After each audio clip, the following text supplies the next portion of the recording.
पशुपत योग मार्ग द्वारा शिव आराधना का वर्णन। ऋषि बोले, हे श्रेष्ठ व्रत वाले सूत जी, योग मार्ग के द्वारा सब सिद्धियों को देने वाले वृषभ ध्वज त्र्यंबक भगवान का ध्यान कैसे करने चाहिए, इस पूरे विस्तार की बात को आप संक्षेप में कहने में समर्थ हैं, सो कृपा करके हमसे वर्णन कीजिए।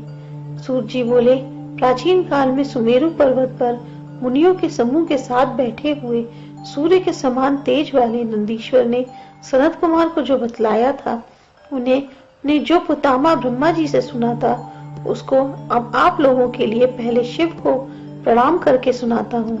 नंदीश्वर बोले, हे भगवान, योग की विधि क्या है तथा वह कैसे कहा गया है? वह योग प्राणियों को ज्ञान और दिव्य मोक्ष देने वाला है, अतः उसको मुझसे कहिए। श्री भगवान बोले, हे देवी, पहला मंत्र योग कहा गया है, दूसरा स्पर्श योग कहा गया है, तीसरा भाव योग, चौथा अभाव तथा पांचवा महायोग कहा गया है। ध्यान में परायण होकर मंत्र का अभ्यास करना मंत्र योग कहलाता है। रेचक आदि क्रियाओं के द्वारा नाड़ी आदि की शुद्धि करना, समस्त वायु आदि पर जय पाना, बल स्थिर आदि क्रियाओं से युक्त कुंभक की तरह अभ्यास में धारणा के द्वारा तत्पर होना स्पर्श योग कहलाता है। मंत्र और स्पर्श योग से विनिर्मुक्त हुआ महादेव में तत्पर शयनकारी अंतर में स्थित अग्नि को प्रज्वलित रखना, ऐसा चित्त को शुद्धि प्रदान करने वाला यह भाव योग कहलाता है। स्थवार और जगम सब जगत को अपने अवयवों में विलीन करके सब शून्य में चिंतन करना निवारण देने वाला भाव योग कहा गया है।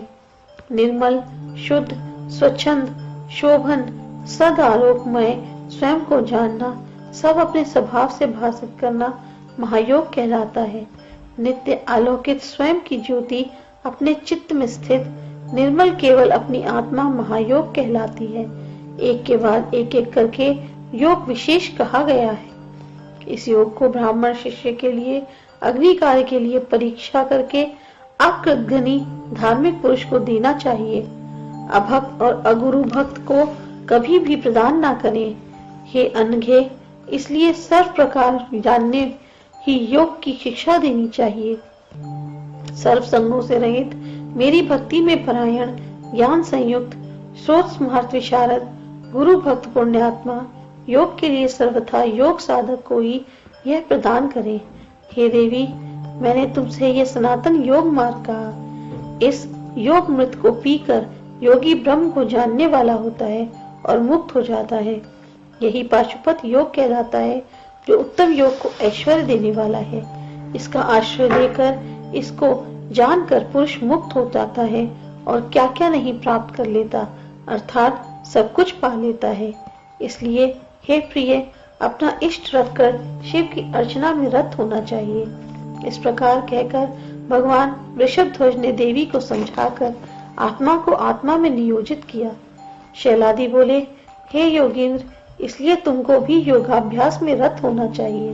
मोक्षार्थी पुरुष को सब प्रकार यत्न पूर्वक नियम ही भस्म से स्नान करके पाशुपत योग में निरत होना चाहिए। यह योगेश्वर शिव की निष्ठा का मैंने वर्णन किया। सूत जी बोले, हे ऋषियों, इस प्रकार से शैलादि के पुत्र कुल को आनंद देने वाले तथा भस्म धारण करने वाले नंदीश्वर ने यह उत्तम पाशुपत योग सनत कुमार जी से कहा था। ब्रह्मपुत्र सनत कुमार ने महान तेजस्वी भगवान व्यास के लिए कहा। उनसे इसको मैंने सुना, जो आप लोगों को सुनाया। आपको यह सुनाकर अब मैं कृतकृत्य हो गया। हे यज्ञ स्वरूप, हे ब्राह्मणों, आपको नमस्कार है। शांत स्वरूप शिव को तथा मुनीश्वर व्यास जी के लिए नमस्कार है। यह 11,000 श्लोक का उत्तम लिंग पुराण है। इसके बाद भाग में 108 अध्याय हैं। यह पुराण धर्म, अर्थ, काम, मोक्ष को देने वाला है। सो हे मुनीश्वरों, मैंने तुम्हारे लिए वर्णन किया। हे नैमिषारण्य में इकट्ठे सभी मुनीश्वरों, आपके लिए मैं प्रणाम करता हूँ तथा भगवान ईशान के चरणों में प्रमाण निवेदन करता हूँ, जिनका यह 11,000 श्लोकों वाला सांख्य शास्त्र सम्मत पुराण है। यह स्वयंभू भगवान ब्रह्मा ने कहा है कि इस लिंग पुराण को जो आदि से लेकर अंत तक पढ़ता है अथवा सुनता है अथवा ब्राह्मणों के द्वारा सुनाता है, वह परम गति को पाता है। तब यज्ञ, दान, अध्ययन तथा विपुल शास्त्र आदि जो गति होती है, वह केवल लिंग पुराण के पढ़ने और सुनने से मिल जाती है।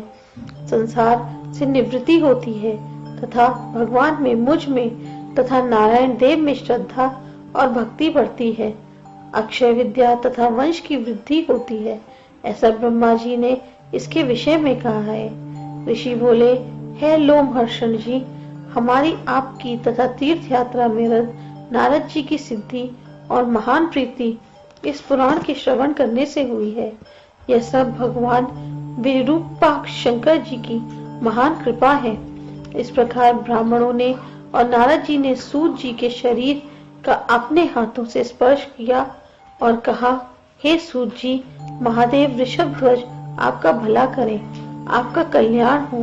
आपकी हमारे प्रति महान श्रद्धा है। हमारा भगवान शिव के लिए बारंबार नमस्कार है।